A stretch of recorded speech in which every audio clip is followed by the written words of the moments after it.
Olá! E aí, teve alguma ideia parasitando a sua cabeça essa semana? Se sim, já senta aí e vai se preparando, porque hoje a gente vai trazer um tema para parasitar ainda mais esses seus pensamentos.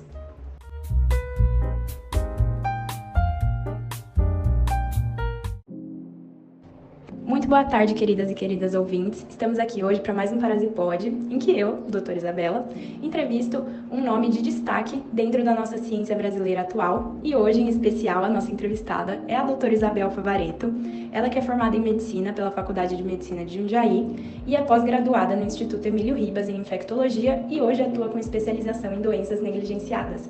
Seja muito bem-vinda, Bel. Espero que você consiga compartilhar todo esse seu conhecimento com a gente, que a gente possa fazer um podcast maravilhoso.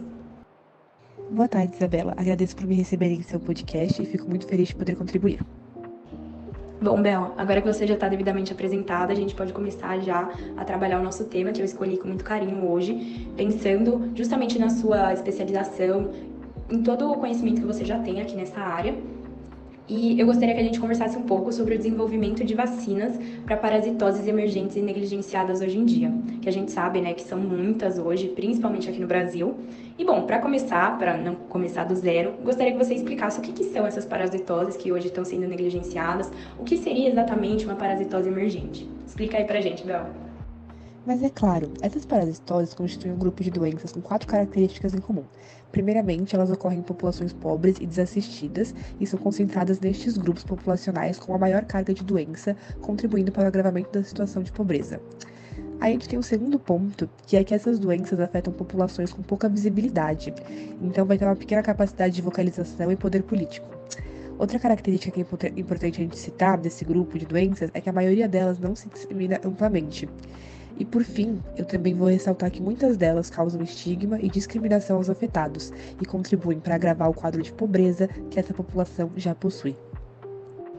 Nossa, doutora, realmente, agora com essa explicação, ficou muito mais nítido o que são essas parasitoses e a importância realmente do desenvolvimento das vacinas contra elas, não só contra elas, mas contra as diversas doenças negligenciadas que a gente tem hoje em dia aqui no nosso país. E aproveitando aqui o gancho da sua explicação, gostaria que você avaliasse um pouco qual que é a importância mesmo no contexto, aqui no dia a dia, dessas parasitoses, em especial aqui no Brasil. Então, as doenças negligenciadas, elas têm um importante impacto na morbidade. Para você ter uma ideia, estima-se que 1,59 bilhões de pessoas são portadoras de pelo menos uma delas, e isso vai corresponder a 20% da população mundial. Realmente, escutar agora esses dados é muito chocante, até para nós que somos da área da saúde, acaba nos impactando de uma maneira muito forte de ver que tantas pessoas ainda são afetadas com esse tipo de doença. Se a gente pensar na distribuição dessa doença, o que a gente vai entender? Que por acometer majoritariamente populações pobres e com pequena capacidade de mobilização política, as doenças negligenciadas recebem pouca atenção da indústria farmacêutica. Então vai ter baixo investimento no desenvolvimento de novos fármacos, vacinas e até mesmo dos testes diagnósticos. Então, essas doenças também têm sido relativamente negligenciadas pelo meio acadêmico. Isso vai limitando o investimento de recursos em pesquisas que vão sendo voltadas para essas doenças negligenciadas, tanto em pesquisa básica quanto em pesquisa aplicada. Além disso, a OMS, que é a Organização Mundial de Saúde, no último relatório deles, eles fizeram uma lista de 18 doenças negligenciadas. Dessas 18 doenças, 12 têm ocorrência reconhecida no Brasil.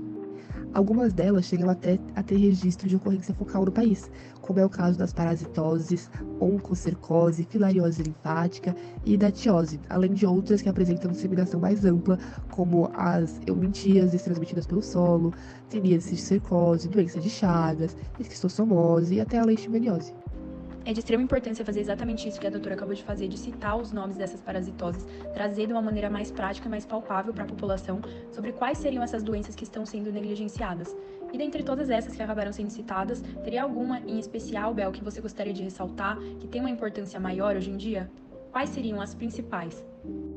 Então, as principais são esquistossomose, que tem uma existência de portadores no Brasil que chega a 1,5 milhões e no mundo chega a 240 milhões.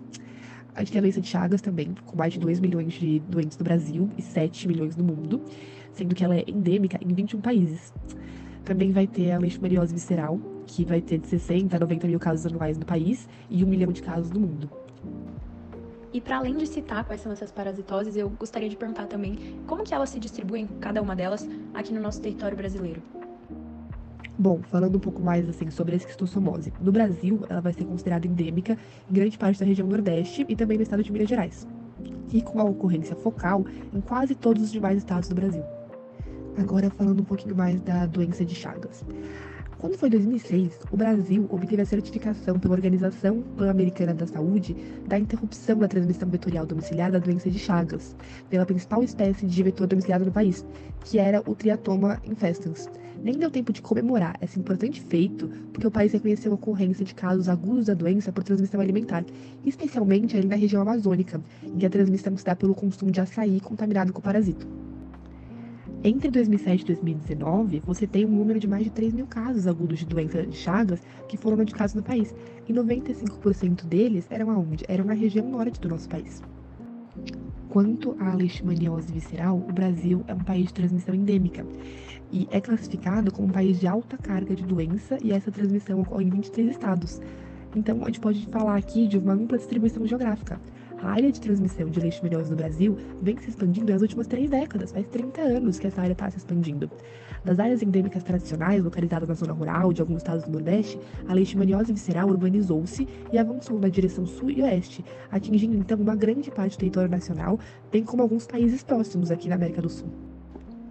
Não, e depois de todos esses dados que foram muito bem trazidos e esclarecidos por você, fica inevitável a gente não alterar a visão que a gente tem sobre essas parasitoses e sobre as doenças negligenciadas no geral. Muitas vezes a gente acaba imaginando, pensando que essas doenças são muito específicas de uma determinada área, que elas ficam restritas a um povo, e com esses dados a gente consegue perceber que não, fica mais nítida a distribuição dela no nosso país mesmo, e é de extrema importância quebrar esse estigma, justamente para ressaltar a importância de criar medidas para combater cada uma delas.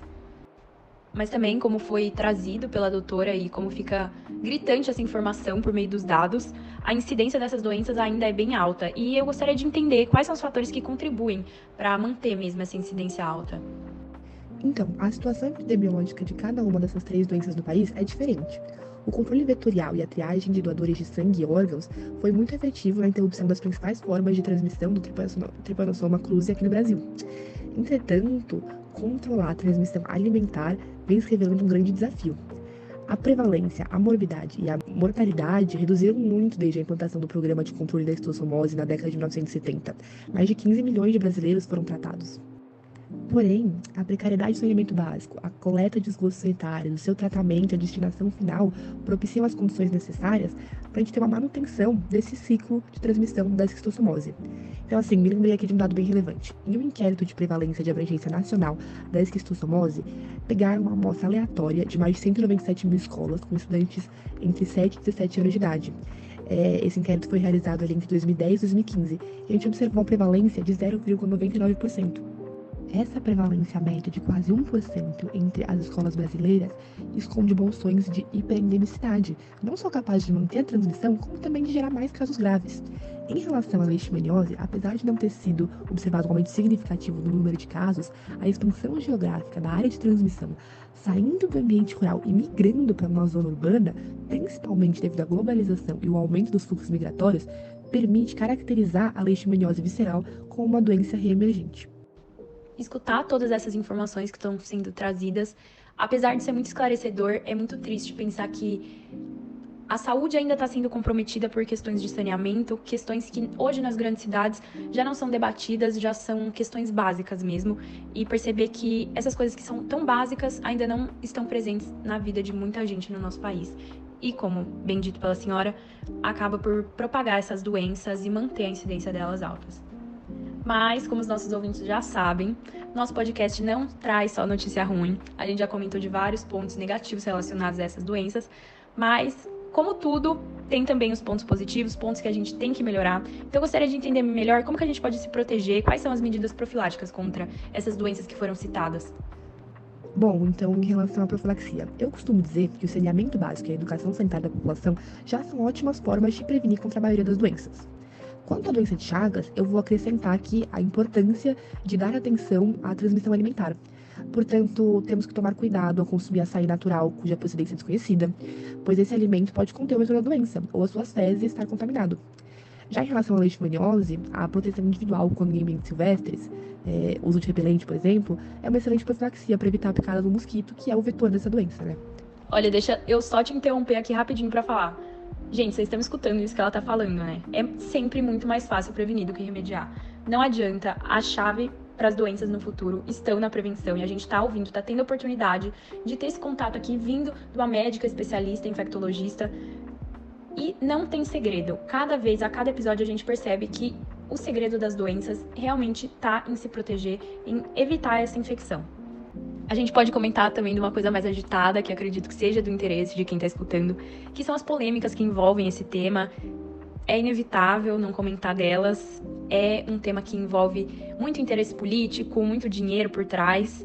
E como a gente está falando de esperanças para o futuro, não tem como não lembrar das vacinas. Então gostaria de trazer esse questionamento para a senhora, para que você comente um pouco sobre como que está essa questão hoje em dia. Falar também sobre essa polêmica, o que exatamente pesa de um lado, pesa do outro, como está esse conflito realmente entre os diferentes interesses que envolvem as parasitoses aqui do nosso país. Olha, então, a crescente demanda por vacinas contrasta com a baixa rentabilidade, o pequeno interesse comercial dessas empresas em desenvolver e produzir vacina para parasitoses emergentes e negligenciadas, apesar do aumento exponencial no mercado global de outras vacinas que são rentáveis.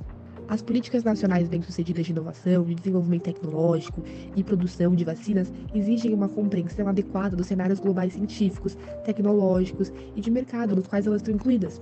A partir dessa perspectiva, a gente examina aqui as condições que contribuem para a competitividade muito baixa do Sistema Nacional de Pesquisa, Desenvolvimento e Inovação no Brasil, devido à falta de uma política governamental integrada e a um apoio financeiro fraco e disperso nessa área, que impede o desenvolvimento de vacinas importantes necessárias ao Programa Nacional de Imunizações. E doutora, pegando o eixo aqui da nossa conversa, hoje em dia, falando assim sobre o presente, sobre como a gente está nessa questão, o que a gente tem já de interessante sobre o desenvolvimento de vacinas, como que está essa questão, já está um andamento legal, ainda estamos muito retrógrados, como que anda isso? Vou abrir aqui então sobre algumas parasitoses e suas particulares, tá bom? Começando pelo Schistosoma mansoni. Atualmente, a droga praziquantel ainda é o tratamento padrão ouro da esquistossomose. Só que essa droga ela não consegue matar as formas prematuras do euminto e nem prevenir a infecção. É ainda bem complicada essa parte. Mas, para nossa felicidade, experimentos em camundongos vêm sendo realizados nos últimos 50 anos, alguns com bons resultados. Só que a gente sabe que os mecanismos de defesa dos camundongos não são iguais aos nossos, são diferentes, mesmo eles sendo os animais mais similares nessas situações. Então, ainda estão pesquisando os possíveis efeitos colaterais e indesejados que poderia causar quando esses medicamentos fossem aplicados em humanos. Para o Trypanosoma cruzi, a busca de vacina ainda está em uma fase pré-clínica, que também estão sendo testados em camundongos. A ideia é que a vacina contenha antígenos-alvo que estejam em todos os estágios do parasita e possa ser usada tanto como uma vacina profilática como terapêutica. Outra proposta de vacina usa protozoários que tenham antígenos semelhantes ao Trypanosoma cruzi, mas que não sejam patógenos aos humanos. É o caso do Phytomonas serpens, um fitoparasita do tomate, que após ser usado como vacina profilática em camundongos, diminui significativamente a parasitemia e aumentou a sobrevivência quando desafiados com uma infecção letal de Trypanosoma cruzi. Por fim, para a leishmania, ainda não há uma vacina comercial para as leishmanioses humanas, a gente ainda não tem. Mas a gente ainda tem alguns candidatos fortes que ainda estão em ensaio clínico. Por exemplo, teve uma vacina de primeira geração da leishmania autoclavada, precipitada por Alum, que foi testada com BCG em um estudo de fase 2, com crianças no Sudão, e mostrou-se imunogênica, segura e teve conversão positiva do teste cutâneo de leishmania. A segurança e a imunogenicidade foram observadas em 76% dos voluntários, um bom número. Acho que a minha conclusão de tudo isso é mais sobre como estão evoluindo as pesquisas aqui no Brasil, sabe? É muito visível a importância do protagonismo da ciência brasileira para o desenvolvimento das vacinas dessas 3 doenças que eu abordei aqui hoje. As universidades e institutos de pesquisa nacionais e de outros países em desenvolvimento vêm desempenhando um papel de destaque nesses processos. E eu ainda vou bater mais uma vez na mesma tecla. A gente precisa de mais incentivo, principalmente o incentivo de financiar os projetos. Porque se você for parar para pensar, isso faz o processo de desenvolvimento ficar muito mais rápido e eficiente, entende? É basicamente isso que eu tenho a agregar aqui para vocês. E por hoje, acredito que a gente já conseguiu adquirir um conhecimento muito relevante, muito enriquecedor, extremamente necessário.